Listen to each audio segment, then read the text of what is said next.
गंगा दशहरा वेद एवं पुराणों में इसका विशेष महत्व बताया गया है। प्रतिवर्ष जेठ महीने के शुक्ल पक्ष दशमी को इसका व्रत त्योहार एवं दान पुण्य मनाया जाता है। ब्रह्मा जी के कमंडल से गंगा जी शिव जी के जटाओं से होती हुई पृथ्वी पर अवतरित हुई थी, इसलिए गंगा दशमी को पर्व मनाया जाना प्रारंभ हुआ। इसका विशेष महत्व है। ब्रह्म पुराण में लिखा है कि यदि 10 योग हों, क्योंकि गंगा जी जेठ शुक्ल दशमी मंगलवार के दिन आनंद योग तथा हस्त नक्षत्र वृषभ के सूर्य गरकरण व्यतिपात योग एवं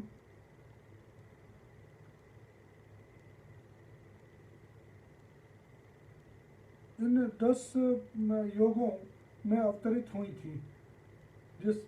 इस प्रकार से 3 जून को सुबह 6:52 के पश्चात गंगा दशहरा प्रारंभ हो रहा है, परंतु इस दिन 10 में से 6 योग प्राप्त होंगे। इस वर्ष बुधवार का दिन एवं आनंद योग प्राप्त नहीं होगा। 6 योगों में कन्या का चंद्रमा, हस्त नक्षत्र, जेठ शुक्ल दशमी, वृषभ का सूर्य आदि प्राप्त होंगे। इसलिए कल पूर्ण दिन गंगा दशहरा स्नान एवं दान के लिए उपयुक्त है, परंतु 4 जून को भी चूंकि रात को व्यतिपात योग 9 बजे के लगभग एवं गरकरण 8 बजे के लगभग प्रारंभ होगा। इस प्रकार यदि कल सुबह 8 बजे तक हम स्नान दान करते हैं तो हमें 8 योगों के आधार पर फल प्राप्त होगा। वराह पुराण में गंगा दशहरा के बारे में लिखा है कि इस दिन 10 की संख्या का विशेष महत्व है। आप 10 प्रकार के पुष्प, 10 प्रकार की वस्तुओं का दान एवं 10 ब्राह्मणों को दक्षिणा देना चाहिए। वराह पुराण में स्पष्ट लिखा है कि 10 पापों के 10 जन्म के पाप इस दिन जो भी संचित हुए हैं अब तक वे क्षय होते हैं, नष्ट होते हैं। इसलिए इस दिन स्नान दान का विशेष महत्व है। इसमें विष्णु जी की पूजा का विशेष महत्व है। उनको बताशा और दूध से स्नान कराना चाहिए। इसके साथ दशाश्वमेध घाट बनारस में स्नान का विशेष महत्व स्कंद पुराण में लिखा हुआ है।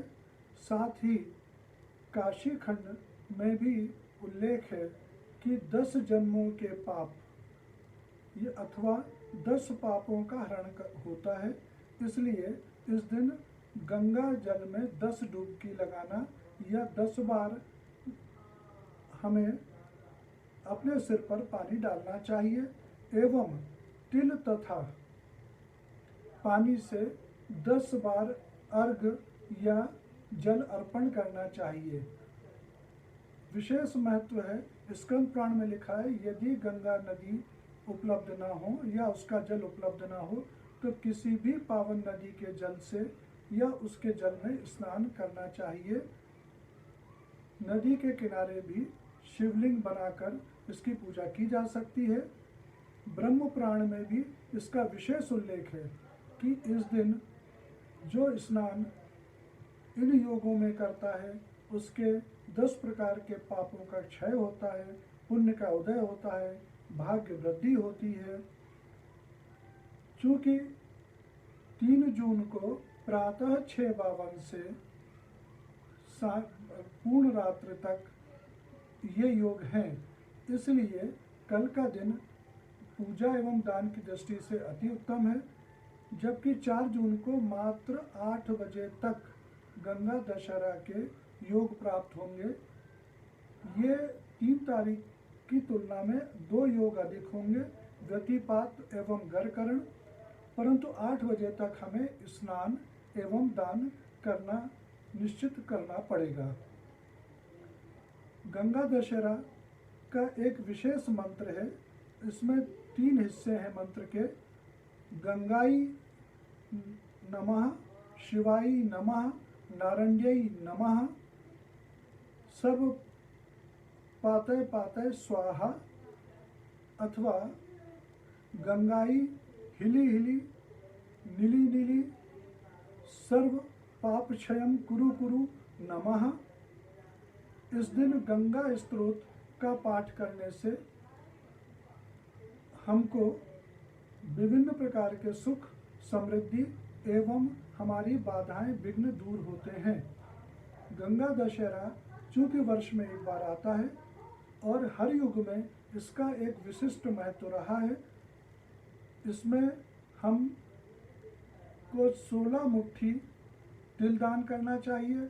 यहाँ तक कि वराह पुराण एवं अन्य पुराणों में लेख है कि जल के जीव यथा मेंढक, सारस, टिटहरी, बगला, मछली, केकड़ा आदि 10 प्रकार के जो जल जीव हैं उनको भोजन देना चाहिए, अथवा उनके स्वर्ण या चांदी के प्रतिरूप बना के दान करना चाहिए।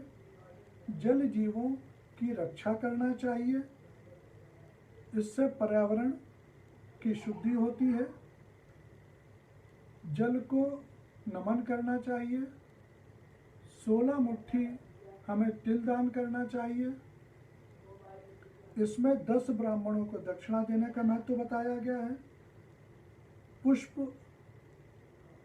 नैवेद्य, फल आदि की संख्या भी यदि 10 में हो तो अति उत्तम। यह काशी खंड में भी उल्लेख है। तो इस प्रकार हम देखते हैं स्कंद पुराण, ब्रह्म पुराण, वराह पुराण, निर्णय सिंधु, काशी खंड, कृत्य रत्नावली आदि आदि धार्मिक ग्रंथों में इसकी महिमा मंडन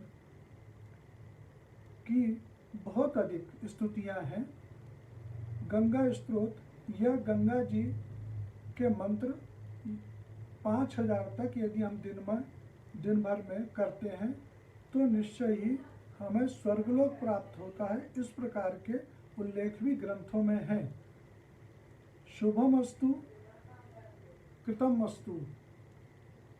ओम नमो नारायणाय नमः, शिवाय नमः, गंगाय नमः, सर्वसिद्धिं देहि देहि मे नमः।